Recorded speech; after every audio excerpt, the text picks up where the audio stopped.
Dikarenakan satu keluarga iki senengane endhog, dadi bendina ku masakku gak adoh-adoh teko endhog cah.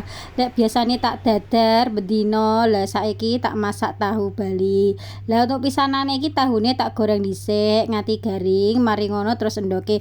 Lah tips menggoreng endhog ben supaya engko gak meledos-meledos, iki carane ditujes-tujes dhisik ngene nganggo garpu.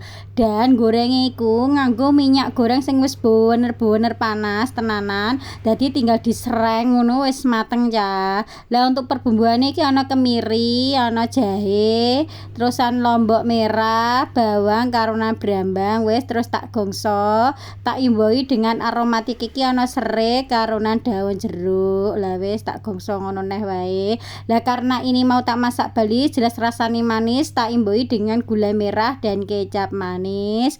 Tak imboi dengan penyedap, sudah cukup. Terus tak masukno tahu karonan endhoge sing wis mari tak goreng mau. Wis mateng cah telur Bali sing rasane itu ya manis tur wituk ngono lho cah.